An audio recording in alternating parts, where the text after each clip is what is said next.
तो आपको प्रेरित कैसे किया जाए? देखिए, जब आपकी कार स्टार्ट नहीं होती तो किसी को धक्का लगाना पड़ता है। एक बार ये चलने लग गई है, उसके बाद हमें इसे धकेलते रहना नहीं पड़ता, ये अपने आप चलेगी।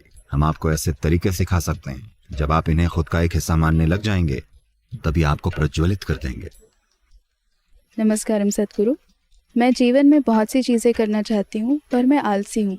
मैं कैसे इस आलस से छुटकारा पाकर हमेशा प्रेरित रहूं? आपको किसी के प्रेम में पड़ना पड़ेगा या किसी चीज के। अगर आपको कोई नहीं मिला तो आपको किसी चीज से प्रेम करना पड़ेगा। कोई चीज जो आपके लिए कुछ मायने रखती हो, तब आप सुबह उठेंगे। कुछ भी आपके लिए कुछ मायने नहीं रखता तो सुबह उठने की वजह क्या होगी? प्रेम कैसे हो? जब पहली बार शिव योग सिखाना चाहते थे तो उनकी पहली शिष्य, जो कि उनकी ही पत्नी पार्वती थी, वो बहुत उत्सुक थी उस परम ज्ञान तक पहुंचने के रास्ते को जानने के लिए, क्योंकि वो शिव को एक अद्भुत जीव के रूप में देखती थी और वो उनकी ही तरह बनना चाहती थी। उन्होंने पूछा, कैसे? मैं कुछ भी करने के लिए तैयार हूं। शिव ने कहा, कुछ भी करने की कोई जरूरत नहीं है, बस यहां आकर मेरी गोद में बैठ जाओ। उनको थोड़ी हिचक हुई, क्योंकि वो नहीं चाहती थी उन्हें पुचकार आ जाए। मैं उस परम ज्ञान को प्राप्त होना चाहती हूं। शिव ने कहा, आओ और बस आराम से यहां बैठ जाओ। वो बैठ गईं।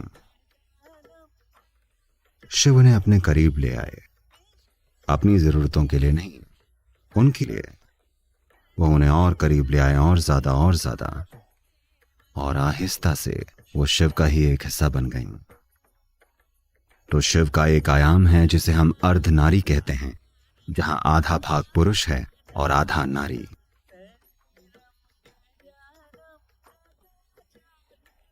ये तस्वीरें आपको ये बता रही हैं कि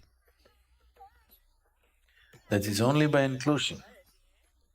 It's only by inclusion that life will blossom. समावेश से ही, सिर्फ अपने में शामिल करने से ही ये जीवन खिलेगा। अगर आपको किसी चीज को खुद में शामिल करना है तो आप में खाली जगह होनी चाहिए, है ना? अगर मुझे किसी को खुद का एक हिस्सा बनाना है तो मुझे खुद में से आधा भाग बाहर फेंकना होगा, सिर्फ तभी। इसीलिए अंग्रेजी में इसे फॉलिंग इन लव कहते हैं, प्रेम में उठना नहीं। ठीक है, प्रेम में खड़े होना नहीं, ऊपर चढ़ना नहीं।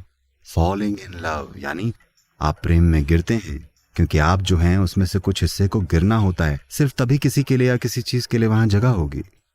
अगर आपका सब कुछ ढह जाए तो इसमें अपार जगह होगी। आप सारी की सारी सृष्टि को खुद में शामिल कर सकते हैं। नहीं तो कम से कम अगर आपका कुछ हिस्सा चला जाए तो आप एक और इंसान या सृष्टि के किसी एक और पहलू से प्रेम कर सकते हैं। तो हम आपको खुद को खाली करने के तरीके सिखा सकते हैं। अगर आप में से एक हिस्सा गिर जाए तो वो खाली जगह किसी और चीज द्वारा ले ली जाएगी, और वो चीज जो आप नहीं हैं, जब वो आपका एक हिस्सा बन जाती है, जब आप उसे खुद के एक हिस्से के रूप में अनुभव करने लग जाते हैं, तो वो आपको प्रज्वलित कर देगी। क्योंकि अभी आप जिसे आप मैं समझते हैं वो आप हैं ही नहीं। वो बस विचारों, भावनाओं और पूर्व धारणाओं का एक गट्ठर है ना? वो आप नहीं हैं। तो आप वाकई जो हैं वो अब तक आपके अनुभव में ही नहीं आया है।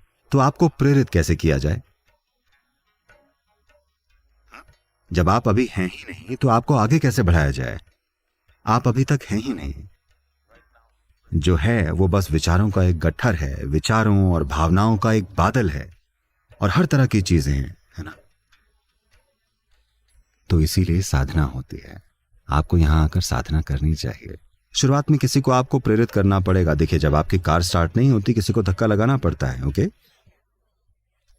एक बार ये चलने लग गई तब हमें इसे धकेलते नहीं रहना पड़ता, तभी अपने आप चलेगी।